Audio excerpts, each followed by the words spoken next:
Peace and blessings, love and light, and welcome to day 107 of 365 Day Challenge.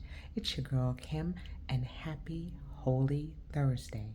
I want to talk a little bit more about Holy Thursday, but before we get into that, let's get into today's affirmation, which says, "My resilience empowers me to navigate through and overcome life's difficulties."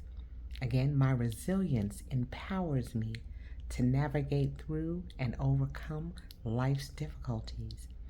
And what a day this was in history when we talk about three significant things that happened on Holy Thursday. The first was the Last Supper. This was the time when Jesus and his disciples came together, and this is when the Eucharist was established. That's the breaking of the bread, which is representative of his body, and the drinking of the wine, which was representative of his blood. He said to do this in remembrance of me. Okay. The second significant thing that happened on this day was the washing of the feet. It was Maundy Maturum, which means in Latin, commandment. And that was when, after washing his feet, he gave the disciples the commandment to love one another. As I have loved you, so must you love others. Okay, so he gave the commandment to love one another. And finally, this was the time where, again, the paradigm shift happened, and those who Judas had spoken with were coming to seize Jesus, to take him to the point of crucifixion.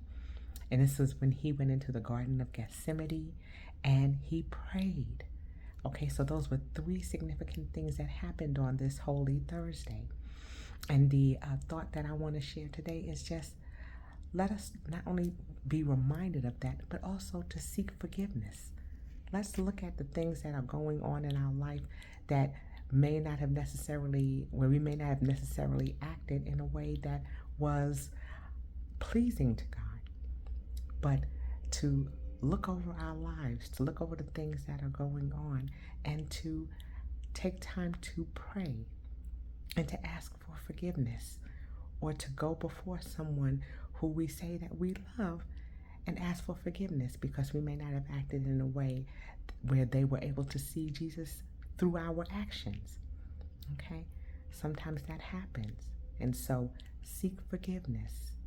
Take time to fast and pray as we are heading into this Resurrection Sunday. This is a holy time. This is a special day.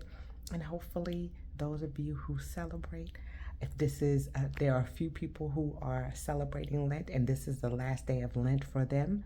But for others, the last day of Lent is the day before Easter, and so that will happen on Saturday. But whichever day it is, make sure that you are setting the tone in your home, in your life, to ask for forgiveness and to have your heart to be open and ready to receive all that the meaning of this Resurrection Sunday will be. Okay, it's a lot to chew on today, but hopefully you will have yourself a spectacular day. Know that you are loved and prayed for daily, if not by anyone else, by me. Okay, continue on with your healthy habits as you're working towards the better version of yourself. Okay, and reflect on all that's happening during this holy week. And until I see you all tomorrow, I say peace.